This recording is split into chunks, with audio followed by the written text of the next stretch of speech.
Climate change used to be this very exotic, far off feeling problem. It was about polar bears up in the Arctic decades from now.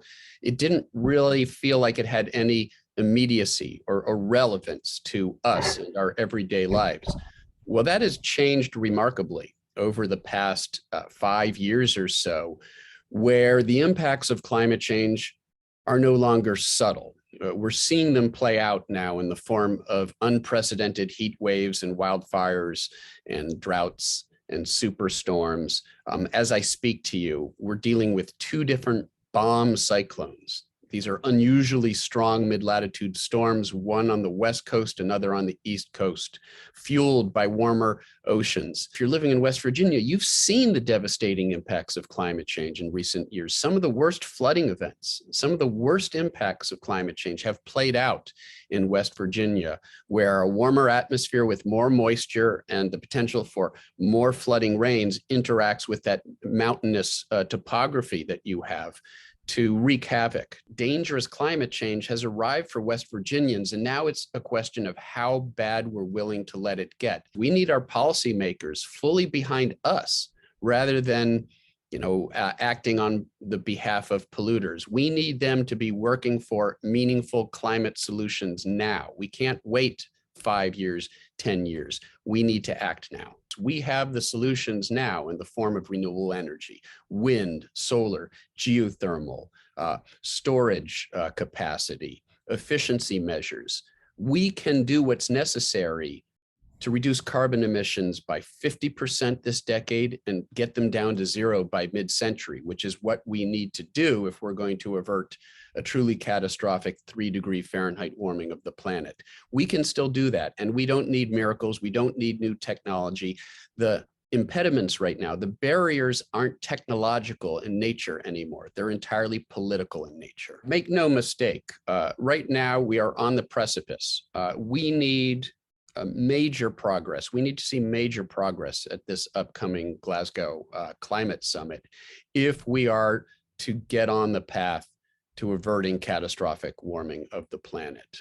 Again, we need an agreement among the nations of the world to lower carbon emissions by 50% within the next decade. That's a monumental task. And the only way we're going to do it is if we have leadership at the highest level.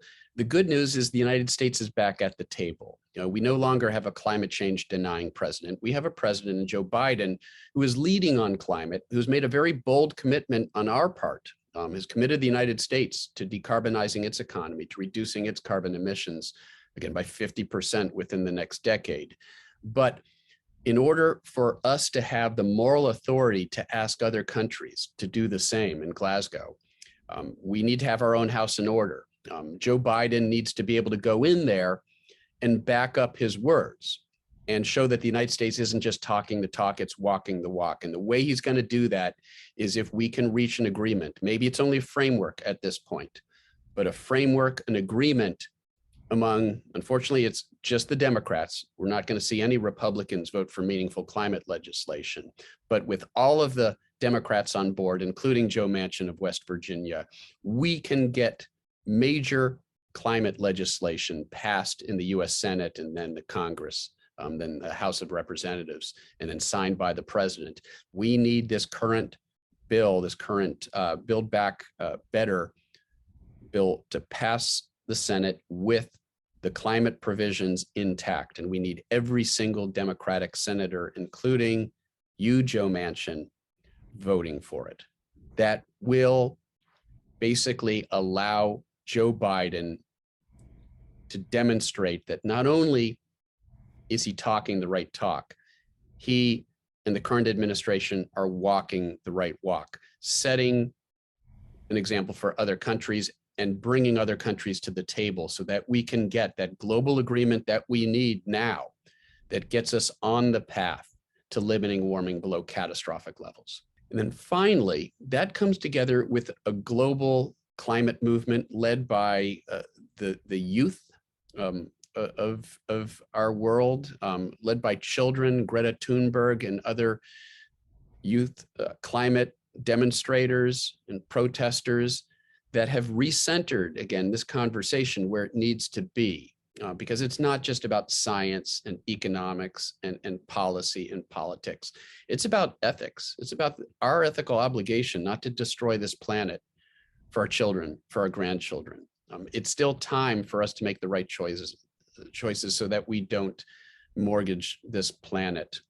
But we have to act now. This is a moment of consequences when it comes to the climate crisis, and we have to rise to that moment. We have to meet that moment with meaningful action.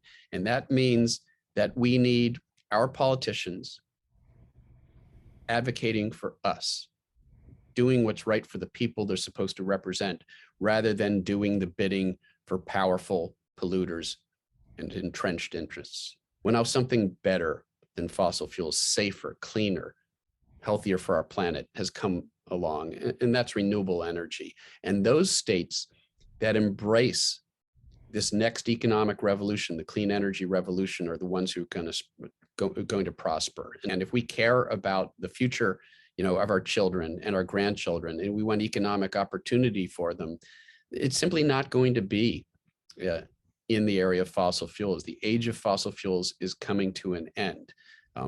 Again, the future is going to be about renewable and clean energy. And let's jump on board that train. Let's not get left behind at the station.